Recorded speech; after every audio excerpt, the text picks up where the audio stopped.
yan po yung face drawer frame niya mga boss. Dalawang computer table lang po yan. Yung karugtong dito sa kabila. Kailangan putol siya kasi hindi magkasya doon sa may pinto. Pagdala doon sobra haba. Hindi ko na po pinakita mga boss kung paano binuo kasi babaklasin ko pa rin naman po yan eh. Ano lang to, mga temporary lang po yan mga boss. Para lang masigo ko lahat. Kasi ilalaminate daw po yun mga bossing. So kaya tag-iisa lang po muna. So ipahuli ko naman po yung bottom ng drawer guide mga boss. Iyon naman po yung gagawin ko isusunod. Tinanggal ko po ulit mga bossing yung face drawer frame. Ang ginawa ko po mga boss, ikinabit ko na lang po yung bottom ng drawer guide. Ito po mga boss. Kasi pagdating po ng laminate mga boss, ito lang naman po lalagyan ko eh. At saka ito. So hindi ko po pwede siyang ipako doon. Dito lang po muna.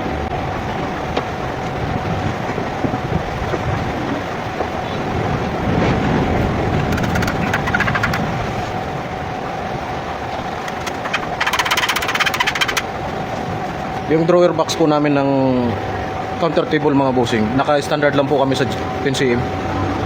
Yan. 10cm lang po yung opening mga bossing. Kasi kung lalakihan nyo pa po sa 10cm mga bossing, kasi ang standard naman po nitong lamesa 80cm lang po yan mga boss. Yan. 80cm lang po yan. Pag nilakihan nyo po rito mga bossing, lima, gagawin yung 15 or 20. Ang problema naman po yung paa nyo, tuhod naman po mga bossing. Tatama naman ang ganun. Kaya naka-standard lang po kami sa 10cm mga boss. Opening. Sana po dito sa ibabaw yan mga boss. Parang lamesa lang din siya, pero mahaba siya. Counter table pa rin, pero wala na po yung pinaka-top ng customer niya. Ito po yung counter table natin na bago mga bossing. Yan po. Ang video ko lang po dyan mga bossing, pagbuo lang po na wala pa siyang laminate. Hindi na po kasi ako naglaminate yan mga boss. Yung kasama ko na kasi nagkasakit tayo eh. Minamadali yan. So sila na lang po nagkabit ng laminate. Ang kinabitan ko lang po ng laminate, pinto lang po ng face drawer, tsaka drawer lock at tsaka handle. So yun na lang po yung naiambag ko dyan mga bossing.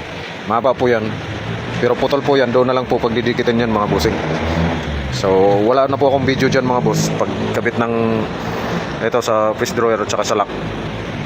Kasi marami pa po akong video eh. Kaya yan na lang po mga bossing. Pipinturahan na lang po yung box niyan. Yung katulad ng isa nandoon pinipinturahan. So ito tapos na po yan. Isa na lang po yung kulang mga bossing. So yan lang po mga boss. Like, follow, and share na lang po. Thank you very much po mga bossing.